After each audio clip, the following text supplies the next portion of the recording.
Olá, alunos, sejam bem-vindos a mais uma aula do curso sobre os juizados especiais criminais.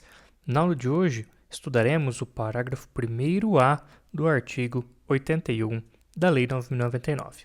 Vamos à leitura do dispositivo legal. Inicialmente, eu só quero ressaltar para vocês que eu farei 2 aulas sobre esse dispositivo, tá bom? Até para não ficar uma aula muito extensa, eu vou, de início, explicar essas expressões que vocês encontram nesse trecho aqui do parágrafo 1º e, na próxima aula, eu estudarei com vocês os incisos 1º e 2º, perfeito? Então, dito isso, vamos à leitura aqui com marcação do texto. Diz aqui que, durante a audiência, todas as partes e demais sujeitos processuais presentes no ato deverão respeitar a dignidade da vítima, sob pena de responsabilização civil, penal e administrativa, cabendo ao juiz garantir o cumprimento do disposto neste artigo.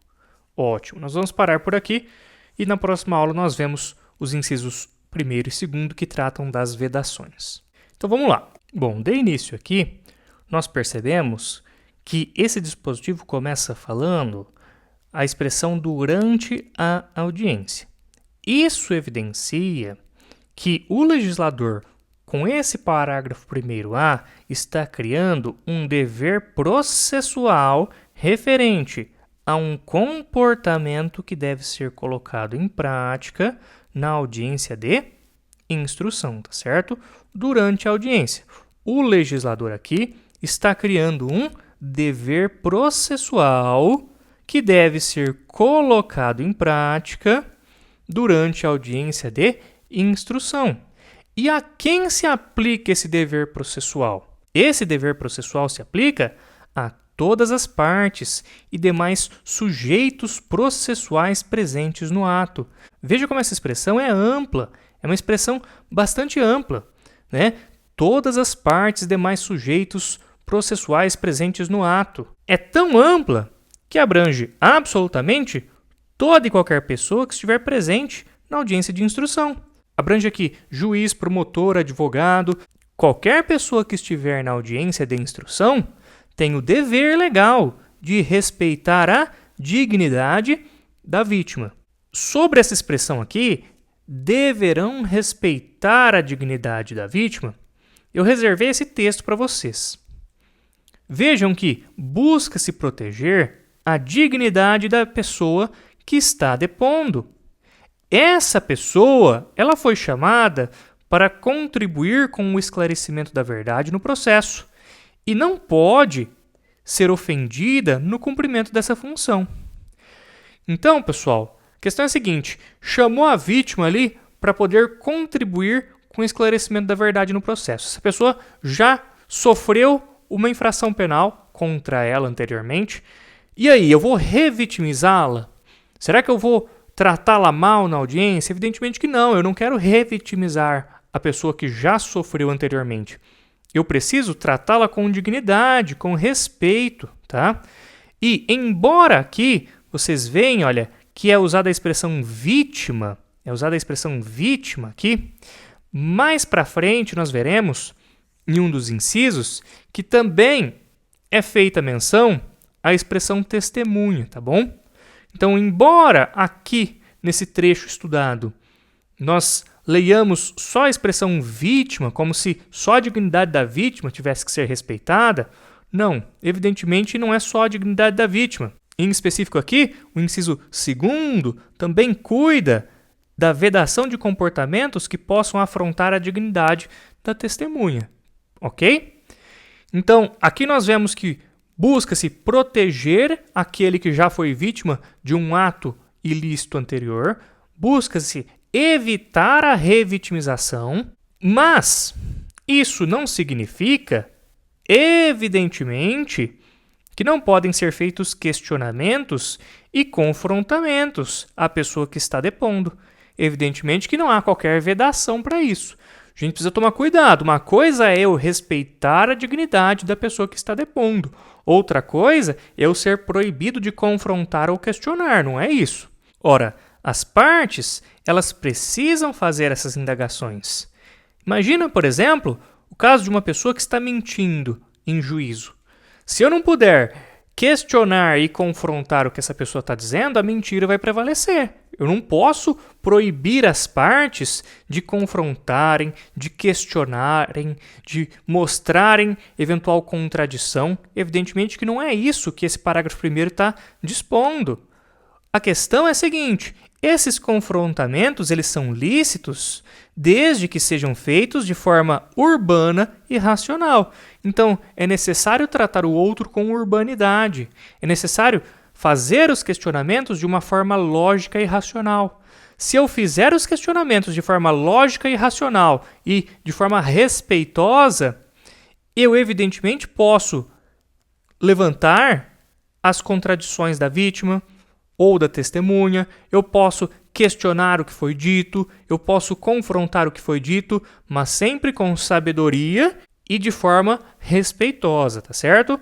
Então a gente não pode pegar esse parágrafo 1º-A e entender que é uma proibição de confrontamento. Mas e se, porventura, alguém violar a dignidade de quem está depondo ali? A vítima está depondo e alguém vai lá e revitimiza essa pessoa. Faz com que a pessoa sofra novamente. Já sofreu anteriormente a infração penal, está ali em juízo, esclarecendo o fato, buscando justiça e, porventura, alguém, por exemplo, o advogado, ele confronta de uma forma desrespeitosa, que fira a dignidade da vítima. Aí esse parágrafo 1º-A está dispondo que existem responsabilidades civil, penal e administrativa, tá?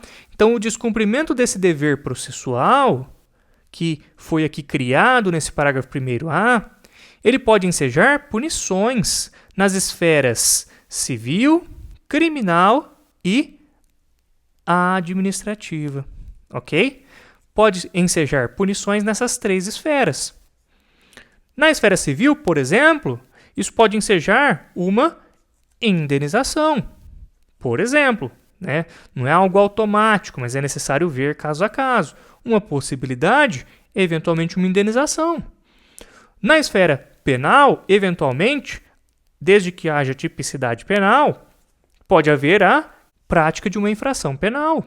E na esfera administrativa, pode haver a existência de uma infração administrativa. Essa infração administrativa, ela será apurada por um órgão de classe ou pela respectiva aqui corregedoria. Então, por exemplo, se for o advogado que praticou um ato atentatório à dignidade da vítima, eventualmente ele pode responder a um processo administrativo perante a OAB.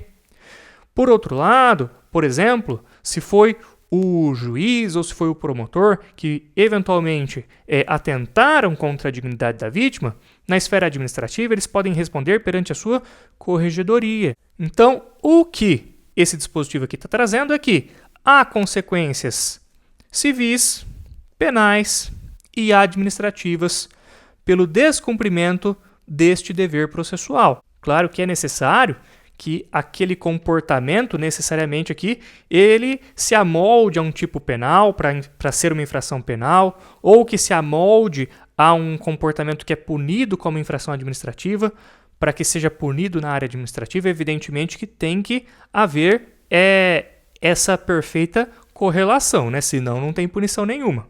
Mas, só para vocês entenderem aí, existem essas 3 possibilidades de punição. Por fim, aqui é dito que cabe a quem garantir o cumprimento dessa obrigação processual? Cabe ao juiz. Veja que o juiz ele deve estar sempre alerta durante a audiência e, como presidente do ato que ele tem que garantir que todos respeitem a dignidade de quem está depondo.